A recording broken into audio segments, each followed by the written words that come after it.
This small boat migrants are going to be housed in 2 army barracks in Scotland and the south of England from next month, as Keir Starmer piles pressure on the Home Office to end the use of asylum hotels within a year. Previously, he said by the end of 2029. But I mean, given that they're actually looking at tendering for contracts for hotels to house asylum seekers and channel migrants past 2030, I think it's probably a little bit unlikely. 900 migrants will be housed under the plans in Inverness and in East Sussex. What do they plan to do with the other 31,100 plus all the others who arrive? I mean, this is an absolute joke of a policy, but there we are. Usual rules here. I'd love to hear your thoughts, particularly on this. What do you think should be done with the 32,000 channel migrants who are currently in hotels? Give us a call. 0344 499 1000 is the number to get in touch. Text the word TALK in your message to 87222. Get in touch with me on X at TalkTV. Calls are charged at the national rate. Text costs £1, standard network rate message. But, of course, as always, you are free to call about whatever you want to talk about. Also going to be talking about the budget. We are in, very close territory now, and Labour's plan to hammer homeowners, OK, admittedly, very rich homeowners, with a new mansion tax is hanging like a sword of Damocles over the housing market, according to experts. Under the plan, owners of properties worth at least £2 million would face a charge of 1% of any amount over that value. As you've got a £3 million home, you're going to be paying an extra 10 grand a year in tax. But, of course, that's out of taxed income. So, really, it's costing you 20 grand, probably, on the sort of incomes those people are on. But this comes as the Chancellor, Rachel Reeves, said she was, of course, looking at tax increases to fill the government's £30 billion black hole. But things looking so bad on every front for her. Is she actually going to have to blatantly break those election manifesto promises about things like, income tax? And no, not just for those rich people over there, but for everybody. We'll talk about that. Plus, David Lammy, never far from the news, our Justice Secretary. He's been branded Calamity Lammy by his shadow, Robert Jenrick, as he faced a Commons grilling yesterday over the mistaken release from prison of Ethiopian sex offender Hadush Kabati. The Deputy PM came under fire from MPs as he revealed that human error appeared to be to blame for the blunder. I mean, tell us something we don't know.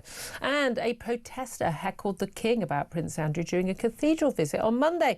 The man shouted questions about how much the King did or did not know and when about the disgraced Prince and convicted paedophile billionaire Jeffrey Epstein as the King visited Staffordshire.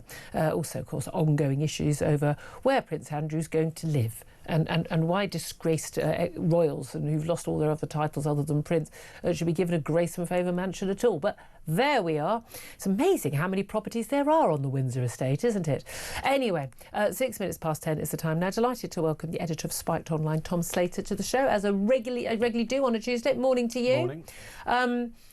Where do we start? Where do we start? We've got this plan, latest plan, two of these barracks.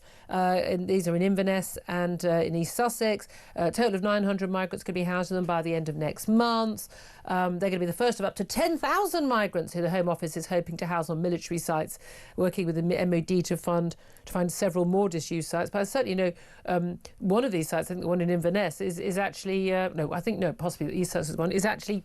It's actually in a town. I mean, it's not out of town. It's the whole point is people don't want these people walking among us. Doesn't deal with the many other tens of thousands who are here. Those in hotel accommodation, very expensive, but also living in houses of multiple occupancy, or the massive backlog, over 100,000. I mean, it also doesn't deal with the fact that these people will be free to just wander in and out, same as they were with the BB Stockholm. And it's one of those things where I can't work out whether the government are just really stupid or they think we're stupid. Bit of both. They're almost certainly so. It's so clear that when people are upset about the hotels being used for illegal migrants and asylum seekers, yes, part of it is because the place where they used to hold the wedding or the Christian reception or whatever is now deprived to them. But it's also because of the issue of illegal migration, the fact that there are undocumented men, we don't know where they're from, we don't know what charges they might be fleeing in another country, roaming around in their communities, and a non-negligible number of them actually committing crimes.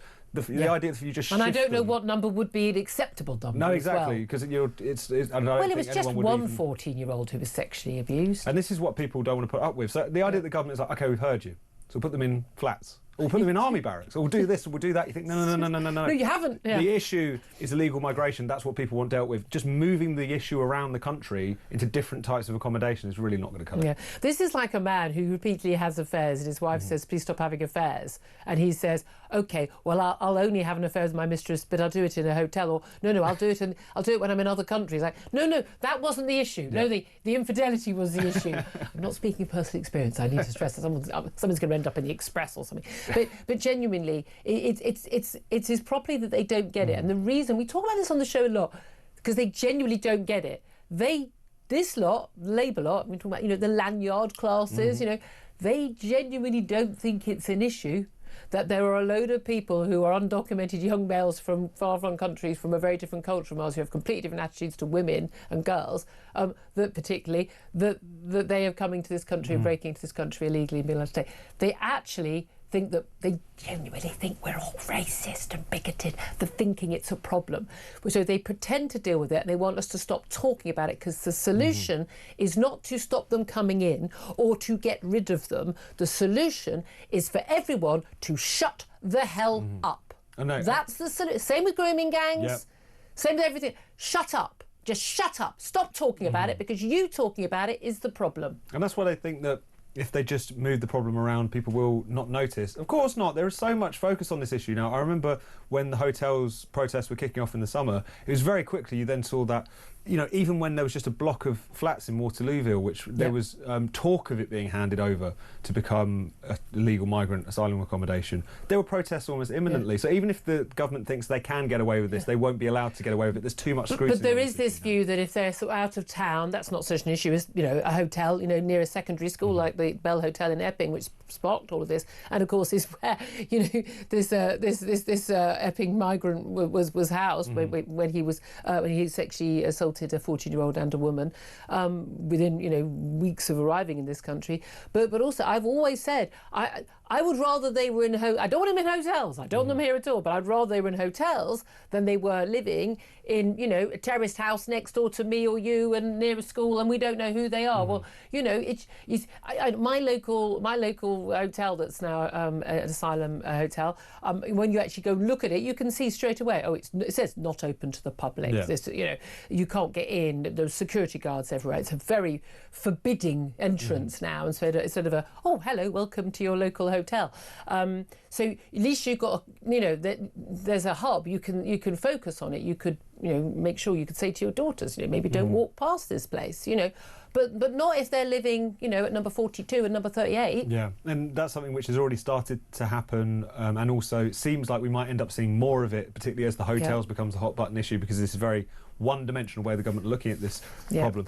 And again, it's quite clear that it's not going to go away. And I guess the one thing they seem to be genuinely upset about now that they're in government is the cost. There was that Home Affairs Select Committee report talking about how much that has ballooned, tripled in cost in quite a short amount of time. 15 billion quid. And it is like 75% of the asylum accommodation budget is these hotels, so it is crazy. And it's 145 a day instead of 23 a day. I mean, there you go. Exactly. And I've gone to weddings and stayed in cheaper hotels and 145. No, exactly. A night, for goodness a lot sake. of these rooms are 2 to a room and all the rest of it. It's the amount of taking the Michael that's been taking place. And someone's making a lot of money. Absolutely. A lot of kind of failing hotel chains, shall we say, who've been able to coin it in off the back of government. Our local one, they'd closed down because of lack of business, because they get a load of business from big concerts and things like that. And they closed down from that, did a refurb, reopened, no business. Yeah. Oh, well, next thing you know, there they are. They're at Asylum Hotel, full every day. There you go, sorted. It's become a great plan B for a lot of flailing businesses. Yeah. But the thing is, even if the Bell Hotel were putting up those migrants out of the goodness of their own heart, it would still be a problem. It would still be objected to by the local residents. Yeah. We would have still seen the Ethiopian asylum seeker come to this country and commit those offences within 8 days of arriving. So I think, again, they can only think about this in terms of, they're upset about the hotels, let's do something about the hotels, or, it's quite expensive, isn't it, let's do something about that. That's not the issue. Always the wrong end of the stick. I mean, what do you make of The Sun? This is a great story. But again, we shouldn't be surprised by this. A charity bankrolled by the Home Office, i.e. by you and me. I mean, again, as far as I can tell, every charity in this country spends its time constantly lobbying against every government policy or every policy that is supported by the public, right? Funded by the public, using government money. There are very few charities that seem to be funded just by charitable donations. I don't know why taxpayers' money is funding charity. If we think that job needs to be being done, Why are we asking a charity to do it? I don't really understand that. But Migrant Help, they're called. I wonder what they do. I wonder whose side they're on. Migrant Help, basically, gets taxpayers' cash. And we're talking, I don't mean they're getting a few $100,000, OK? They run the government's asylum helpline. Why is there an asylum helpline? I mean, they've morphed into a £60 million a year empire, almost entirely funded by you and me. They signed a 10-year deal in 2019 to advise asylum seekers and help them access housing. Oh, I mean, yeah, by all means, let's have an extra service for people who've got no sodding right to be here. 235 million quid. That deal was. It is now ballooned to £385 million. They've now branched into our schools. They have a nationwide schools programme to, in their words, challenge the mindset of pupils as young as 8 in terms of their views about our attitudes towards migrants. Now, what the actual... I won't finish this sentence because I'd be taken off air, but what the actual is going on? Why are we funding this charity? Mm-hmm. Why don't all the people, all those people, the Lib Dems and the Greens and the Labour, who think, oh, the migrants, they're wonderful, asylum seekers, why don't you all put your money and go and volunteer at a helpline and pay for this? No wonder these people are coming here and they've got this. What the hell are these people doing in our classrooms? It's bad enough having the trans activists, the Stonewalls, the climate propagandists in our classrooms. And by the way, if you think those people aren't in your kids' classroom, trust me, my daughter was at one of the sanest schools I could find, and they had a cross-dressing man in with his wife to tell us about how wonderful it was to be trans. And that was a man who thought, by the way, that 10-year-olds should be allowed to change gender. I mean, so I'm sorry. Don't think there weren't words about that from Mummy Julia, but there we are. I mean, and that was one of the sane schools. So God knows what's happening in an awful lot of other schools. You're kind of graded on a curve in North London, aren't you? Yeah. I mean, there are some schools where basically, I mean, good luck your kid coming out of school not trans, frankly. And, I mean, seriously. I mean, I'm actually not even joking. But our kids are being propagandised. Yeah. We're paying for propagandists to go into our schools. Of course, I don't want my kid. I certainly have not raised my kid, and I want anyone's kid to be raised to be, to be racist or to be sort of anti-foreign or anything. None of that nonsense at all. But to basically, what are they doing? What are they telling us? That asylum, that loads of migrants coming by boat and paying people smugglers is a good thing? It's insane. And also, you had a lot of schools which managed to convince themselves that a lot of the topics they were basically propagandising to kids weren't contentious. It's just about living as who you are, the trans issue, or it's just about the environment and it's not got anything to do with politics. This is like the key political issue of our era. It divides the country. The vast majority of people know that you have to do something about illegal migration. People with brains, eyes and ears. Yeah, but it's still one of those things like, this is a live political issue. To have people going in to schools at the taxpayers' expense, basically trying to say that, what your mum and dad probably say when they're discussing the news over the kitchen table in the morning, they're wrong and they're horrible people. I mean, it's just crackers, but this is what we've come to expect, isn't it? Yeah, absolutely. It is extraordinary. What do you make of a Calamity Lammy? Quite like that nickname from Robert Jenrick. I'm a bit gutted I didn't think of it. I know. How did we know? Surely someone must have come up with that somewhere. But he's under in the comments. He did it. He's so pompous. David Lammy. I know I talk too fast, guys. Sorry. What can I say? There's just too much going on. But David Lammy speaks very, very slowly in a very pompous way, as if what he is saying is extraordinarily important.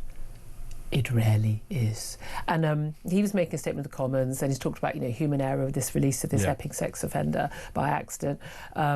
It's happened at this jail. Look, we know something like 262 have been released. It's doubled, basically, in the last year under Labour. So something's going wrong. But I plague on all their houses because, Tories as well, the underfunding. I don't know. I'm not quite sure why. I'm underfunded, therefore I can't do my job properly and check paperwork. I've never understood. It's when people go, well, he's not very good at his job, but he's got a bad attitude because he's on minimum wage. Yeah, that's why he's going to stay on minimum wage the rest of his life, because actually getting on with it and having a good attitude and doing your job well is how you get off minimum wage.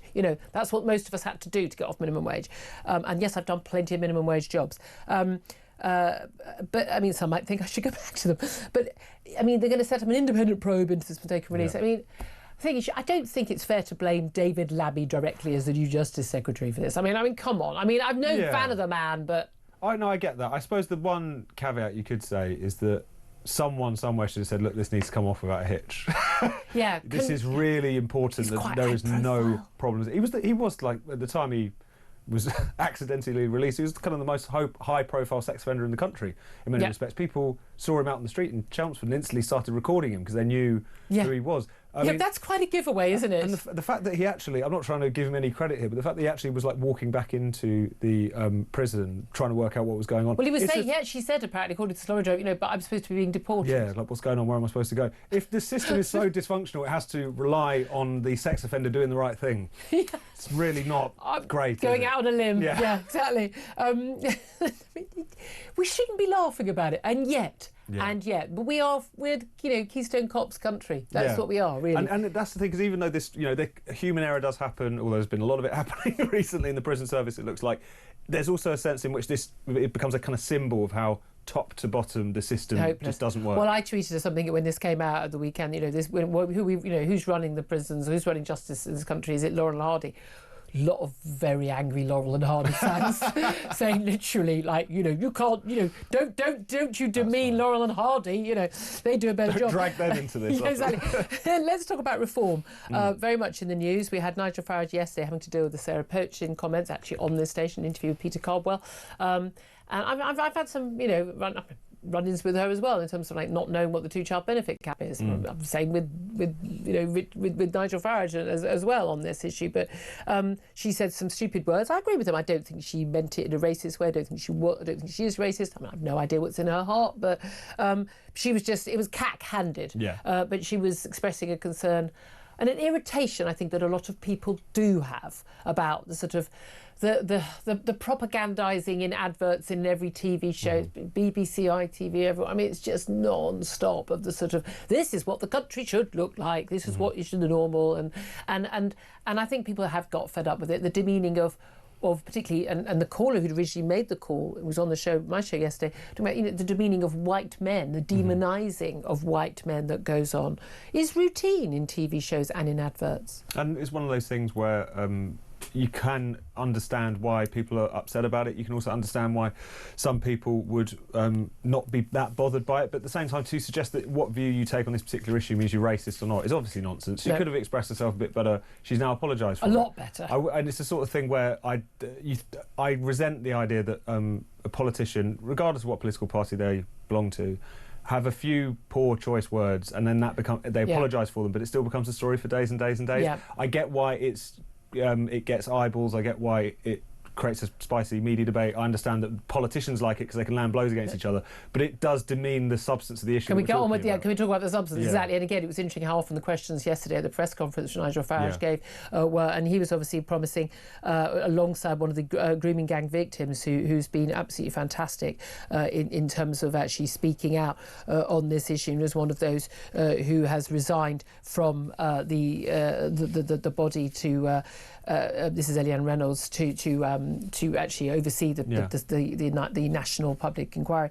and he's basically said, look, this isn't going to work. We're going to have a parliamentary investigation. We can do this cross-party. He was speaking to the Speaker of the House of Commons last night, and he also talked about how London could be the last great grooming scandal to be uncovered. I have no doubt at all that will be the case, and we'll think of the scale, 9 million people, rather bigger than Rotherham or Rochdale.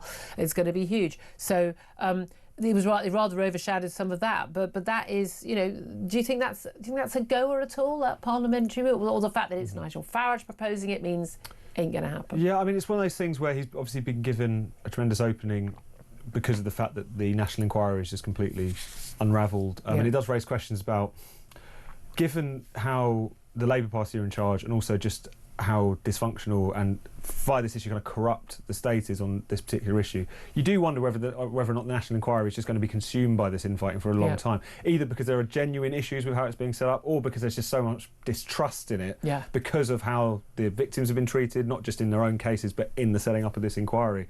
So it does make you think maybe there's another way to do this. I've always thought actually it's something that should be official and statutory, but something that's very much focused on prosecutions, something that's very much focused on the kind of task force that the last government set up, but on steroids, which has been very much focused on let's find these suspects and lock them up. Also the people who covered it up. Well, no, that's for me. That's what it's about, because there's already criminal prosecutions going on of the men, not on enough scale. But that that's a different thing. But looking at why were so many men not prosecuted for so many years? It seems to be that so blatantly. I don't understand why any of these things need to take that long. The bloody Sunday inquiry, the COVID inquiry, which is an absolute waste of time. I mean, literally the biggest waste of time you could possibly imagine. There's no reason. Again, it's total abject failure to get anything done in this country, which leads into what Reform are announcing today. And Danny Kruger, who's obviously a Tory defector to Reform, who was on Kev's show this morning, talking about his speech he's making today as well, about basically promising these deep cuts in the civil service, massive reform of the civil service. There's no doubt at all that the big, the opposition, when it comes to if there is a Reform government, the opposition will be the blob, the civil service, not the Tories or Labour. It's going to be the civil service. And it's interesting that Labour obviously thought, the lefty civil service has been blocking a load of things the Tories want to do over the last few years. But don't worry, we'll be in charge and they love us. Nope, turns out they can't get anything done either. And I think that's been instructive in terms of, yes, the civil service, there's tremendous groupthink, blobthink, whatever you want to call it. The fact that in the last government you would have, I think Kemi Badenoch once said that when she was trying to push through making all of the lavatories in government buildings single sex, she would get, notes written back on her copy. We can't do this, we can't do that because of this and that. So it's quite clear that they're shaping policy. They're also just useless, that the whole system doesn't work. Labour are doing things that the civil service are broadly happy with. I mean, they still can't. They allowed, they brought in Sue Gray to basically set the agenda. She was a career civil servant, and yet they pull a lever and nothing happens. That is the British state. But that's Tony Blair found that as well. Again, he talked about that as well. This is the massive issue. And again, they forget that they are servants. And it's interesting, Danny Kruger saying basically when a new Prime Minister gets elected, he said if Nigel Farage gets elected, and he said when, he's not going to arrive, and then the head of the civil service goes, yes, a new temporary incumbent, and would you like to change the curtains, sir? As opposed to, right, the civil service answers not to the Cabinet Secretary, to the Prime Minister. The Prime Minister is the leader of the party which has the majority in Parliament, the elected representative organisation in this country who has a mandate from the people. End of. Nothing discussed. And if you don't like it, do one. And there has to be a really clear message about that, and it's going to have to be Doge style. Of course, Elon Musk didn't get rid of as many people or get rid of as much spending as possible, but for me it's less about the cost, even though that was his big issue. It's just about freeing up our country to get stuff done. If you don't want to get stuff done, go and do something else. No. Go and work for a migrant charity. Paid for by the state. Absolutely. And the idea that we still have this civil service, which is the envy of the world, and so effective. Well, everyone knows this is nonsense. It's full of people who are getting shuffled from one department to the other. It's quite difficult to move people on if they're useless. There's a lot of failing upwards. They usually get promoted. Exactly. There's a lot of failing upwards that goes on in the civil service. Everyone knows it. We've had governments of both Labour and Tory persuasion over the past 20 years who realise just how bad the problem is. So something definitely needs to be done. And hopefully this will work. I know we need to move on. We get some calls. I want to talk about other things, Prince Andrew and where he's going to live and the budget and goodness knows what. We've got lots coming up. Hurricane Melissa about to hit Jamaica as well, not just local people, but of course lots of tourists there as well. But Tom, I also want to mention your brilliant new documentary I was watching last night by Spiked. You're the editor of Spiked Online, and a documentary about online censorship. And I mean, the title says it all, Think Before You Post. I can't recommend this enough.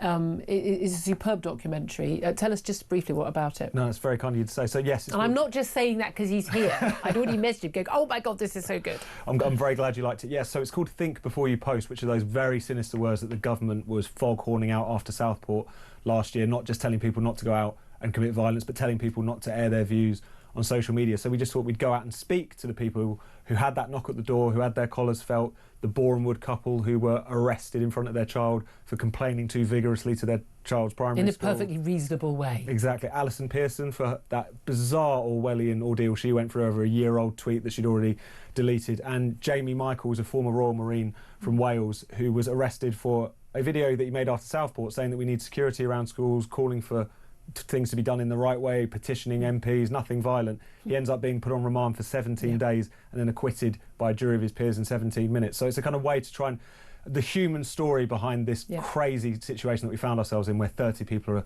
arrested each day for tweets. So yeah, it's called Think Before You Post. It's on YouTube and X and all the usual and places. you can find, I think it's pinned on your page, and I tweeted it out yesterday. Genuinely, really, I messaged you, didn't I? It's just, this is the sort of documentary that Panorama used to do, and now they don't bother anymore. I mean, no, genuinely, it's well worth your time. It really is. We're going to take a quick